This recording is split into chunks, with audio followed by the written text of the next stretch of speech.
Good day everyone! In this video, I will discuss a solution for the overhanging beam carrying a concentrated load at its free end.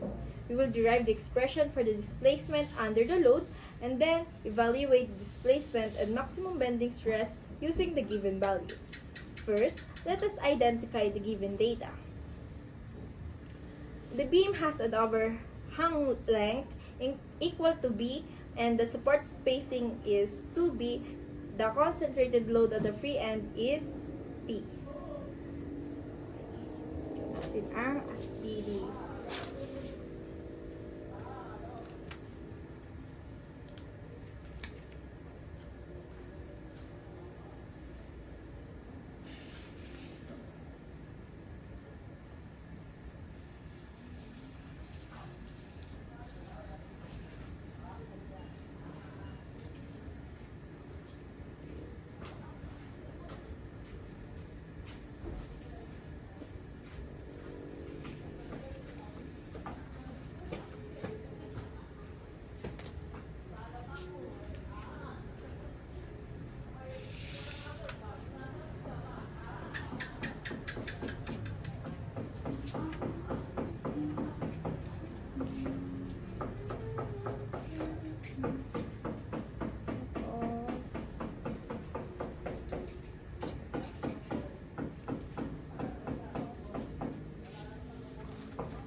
Yan.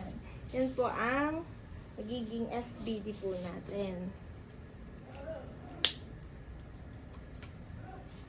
Tapos, ang sunod po, ang given values natin ay CB is equals to 24 inches. CP naman ay 25 pounds. Tapos, ang ipon natin ay 29 times 10 raised to 6 PSI. Tapos, ang diameter natin po ay 0.75 inch. For this equation, for this problem po, we will use the elastic curve equation. Ang magiging equation po ay ito. E ay second derivative of P equals M of X. Yan. Bali po ang E, siya yung modulus of elasticity, ang I si inertia, ang ito pong si V ay beam deflection, tapos ang M of X, yan po ang bending moment equation po. So, for the first region po, from 0 is less than or equals to X and less than or equals to 2B. Ang bending moment po natin dyan ay ito. M is equals to negative Px over 2. Tapos, by substituting this po into elastic curve equation, tapos i-integrate po natin, ang magiging result ay Ito po natin ito.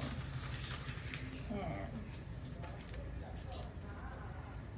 E I B prime equals negative P X squared over 4 plus C1. Ay, C1. Yan po. Tapos, i-integrate po ulit natin siya. Magiging E I V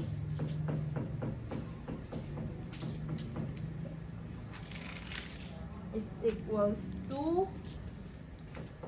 negative P X cube over 12 plus C1X plus C2.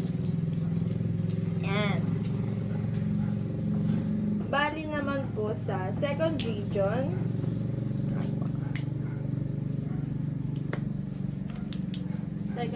na po tayo.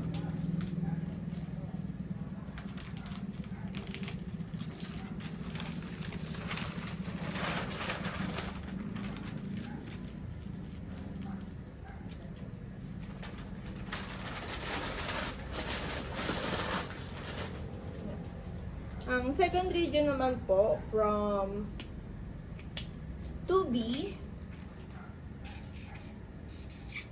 is less than or equal to X and less than or equals to 3B.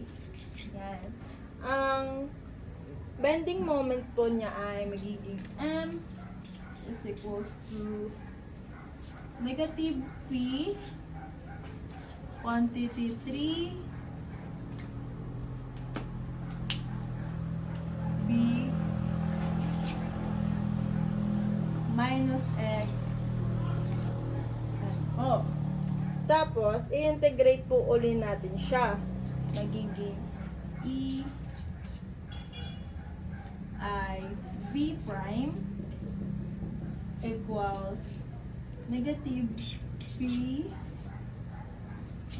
quantity 3B X minus X squared over 2 multiply, plus C3. Yan. Tapos, ano po, i-integrate po ulit natin siya. Magiging E I V is equals to negative P quantity 3bx squared over 2 minus x cubed over x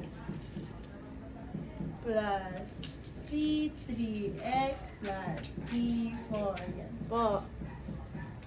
Tapos, i-apply po natin ang boundary conditions.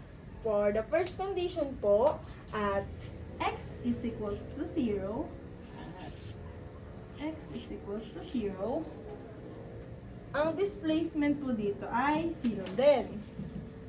V is equals to 0.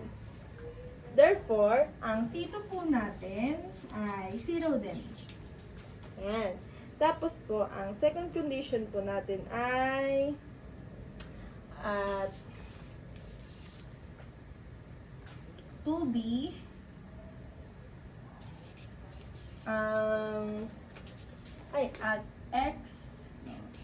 at x is equals to 2b, ang displacement din po natin dyan ay 0. So, by substituting po sa first region equation, ito ay magiging negative p 2b cube 12 plus C1 quantity 2b equals to 0.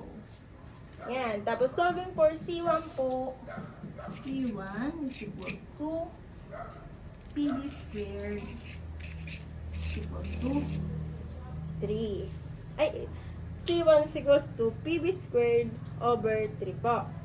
Tapos sa third condition naman po, the slope must be continuous at x is equals to 2b.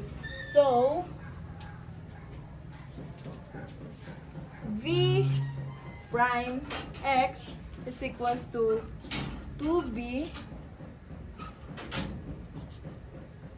equals to v prime x plus 2b positive. Yan po. Tapos substituting both slope equations and simplifying gives C3 is equals to 10 pb cubed over 3. So, fourth condition naman po ay